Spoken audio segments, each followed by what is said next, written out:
Oi, meu nome é Jeane e eu tô gravando esse vídeo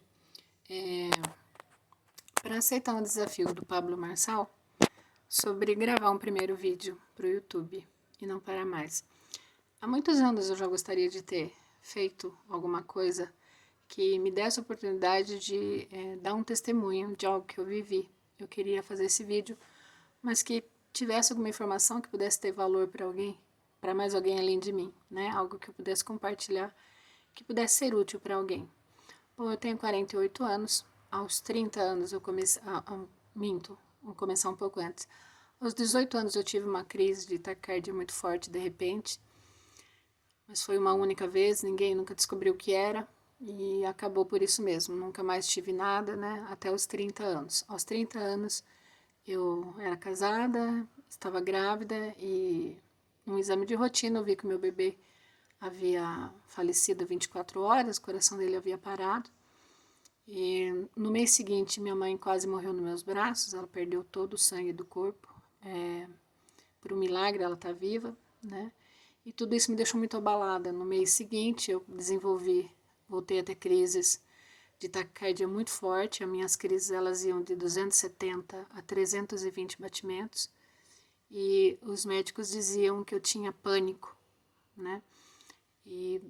Porém, quando eu ia para psiquiatras e psicólogos para fazer um tratamento, todos me diziam que eu não tinha o perfil, não tinha as características de quem tinha síndrome do pânico. E eu sentia de não tomar remédios para pânico, eu sabia que não era aquilo que eu tinha. Eu pegava avião sozinha, estrada sozinha, viajava sozinha.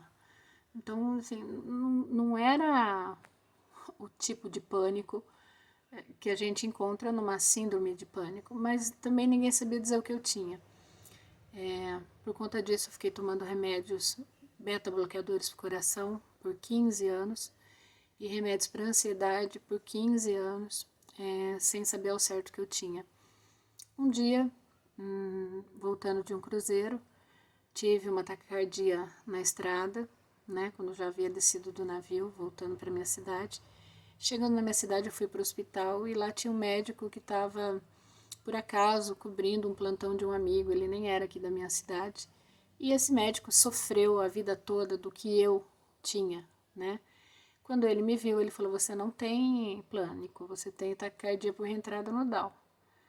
E aí eu me perguntei, né, aliás, é uma resposta que eu não tenho até hoje, porque em 15 anos ninguém conseguiu fazer o que ele fez, que foi simplesmente fazer um eletro no meu coração antes de me medicar, antes de tentar parar, reverter a minha taquicardia.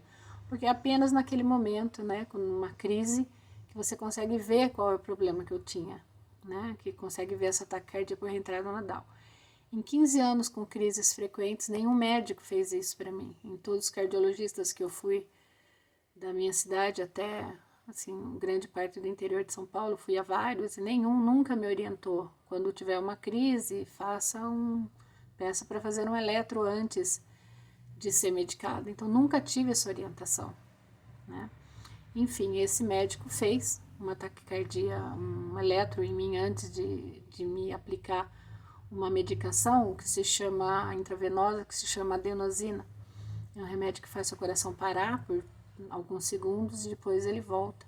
É como se fosse um reset no seu coração, né? E eu tomei essa medicação por 58 vezes ao longo desses 15 anos. Uma dessas experiências, né, uma dessas crises, foi a que eu tive mais forte por mais tempo. Eu fiquei com meu coração entre 270, 320, 330, das 11 da noite até o meio-dia do outro dia. E nessa noite eu tive uma experiência de quase morte muito forte, né? Eu vi aquele túnel que as pessoas falam, né? Aquele túnel, você passa. Foi uma experiência muito singular na minha vida. Eu já voltei transformada depois daquilo. Essa experiência foi, não me esqueça, né? Foi dia 24 de junho de 2005. E de lá pra cá eu realmente, aliás, desde o momento quando eu perdi meu filho eu já mudei, né? Mas depois dessa experiência de quase morte eu mudei mais ainda. Aí eu fui buscar toda uma busca para tentar entender o que eu tinha, se era físico, se era espiritual. Fiz vários tratamentos médicos, fui a igrejas, fiz meditações, aprendi técnicas meditativas. Então eu fiz uma busca muito intensa, né? E esse médico, quando ele fez esse eletro, ele descobriu que o que eu tinha era uma entrada por taquicardia, uma taquicardia por reentrada nodal, né? E para resolver isso eu precisaria fazer uma ablação no coração. É algo parecido com cateterismo, que entra pela virilha, vai até o seu coração, identifica onde estão esses condutores elétricos a mais e queimam, né? São queimados. Porém, quando eu fui fazer esse procedimento, o médico estava procurando esse condutor elétrico mais longo, né? Que se pensava que eu tinha, que era o quadro mais comum, dentro de uma região que se chama trígono de Koch, né? E não tinha nada ali fora do normal. E aí o médico, aí graças a Deus agradeço muito pela experiência do médico que procurou por fora e encontrou que no meu coração tinha uma formação anormal de quase um outro trígono de Koch, outro circuito elétrico todo, não apenas um fiozinho elétrico, né? Na parte posterior do meu coração. Então, no ventre da minha mãe foram formados, na verdade, 2 sistemas elétricos no meu coração. E às vezes esse outro entrava em funcionamento. Resumindo, foram 15, 16 anos de muito sofrimento. Só meus pais e principalmente Deus e Jesus Cristo sabem o que eu passei. Me transformou num ser humano muito melhor, a um preço muito alto, mas eu tô viva. E o que interessa é isso, é que eu tô viva. E agradeço a Deus todo dia por isso. Já tem dia 4 de julho desse ano, 2020, completei 2 anos que eu fiz a minha ablação.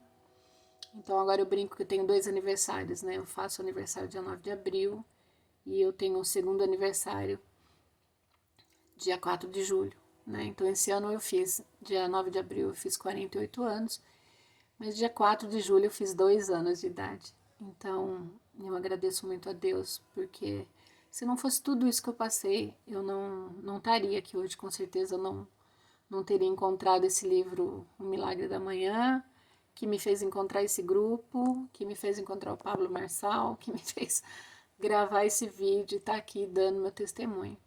Uma das coisas que eu quero deixar além da minha história é que algumas conclusões a respeito disso tudo, eu poderia dizer que são uma, toda bênção vem transvestida de crise ou de tragédia, né? Porque todos os resultados bons que me trouxeram, todas essas situações difíceis que eu passei, são imensamente maiores do que as dores que eu vivi, né? Então, assim, Deus salvou minha alma através desse processo todo, me tornei um ser humano muito melhor, muito mais próxima de Deus, né? Não é um processo fácil, lógico que não. A gente em muitos momentos se vitimiza, né? E acaba jogando para outras pessoas a responsabilidade daquilo que é seu, é você que tem que dar conta, né? Mas assim, o que eu queria deixar é isso, né? Toda crise ela vem, toda bênção vem disfarçada de um grande problema, toda grande bênção vem disfarçada de um grande problema. E assim, nunca desista, a gente não pode desistir porque às vezes a bênção que vem depois desse problema é muito maior, né? E outra, uma questão prática que eu gostaria de deixar aqui. Se você ou alguém da tua família tiver uma taquicardia, quando chegar no hospital, exija que façam um eletro em você antes de te medicarem, antes de tentarem reverter a taquicardia, para descobrir realmente o que você tem, né? Eu, nesses 15 anos com essa taquicardia, eu adiei muitos sonhos. Eu adiei o sonho de ser mãe, porque eu não queria ser uma mãe. Como é que eu poderia engravidar com o coração toda hora acelerando? Como é que o meu filho, eu me coloquei no lugar de um filho meu, de uma filha minha, vendo a mãe ter crises cardíacas constantemente? Como é que seria a cabecinha dessa criança também não queria impor isso para um filho. Então, assim, o meu sonho de ser mãe, eu matei por conta desse problema, né? E se tivesse sido diagnosticado corretamente no começo, eu não teria tido que adiar esses sonhos. Porém, eu também não seria a pessoa que eu sou, né? Porque esses 15 anos foi um processo de muito crescimento interno. Então, espero que esse seja só o primeiro vídeo, tem muita coisa ainda para compartilhar, para poder dividir, né, algumas coisas que eu vivi que eu acredito que possam ser úteis para outras pessoas. Mas em momento nenhum tenho a pretensão de achar que eu sou modelo ou exemplo para alguém ou que eu quero ensinar nada para ninguém. É apenas mesmo compartilhar minha história, para que se ela servir para melhorar um pouquinho a vida de alguém, já vou, de uma pessoa que seja, já vou ficar muito feliz. Quero aproveitar esse vídeo também para agradecer ao Pablo Marçal, cujas lives e vídeos têm tocado profundamente a minha vida. Muito obrigado pela tua vida, Pablo. E obrigado a todos do grupo que têm me ajudado muito a conseguir colocar em prática essas dicas do livro Milagre da Manhã. E agradecer também de novo ao Pablo pelas lives das 5 horas da manhã, que também tem sido de extremo valor para a minha vida. Bom, é isso. Até mais. Tchau.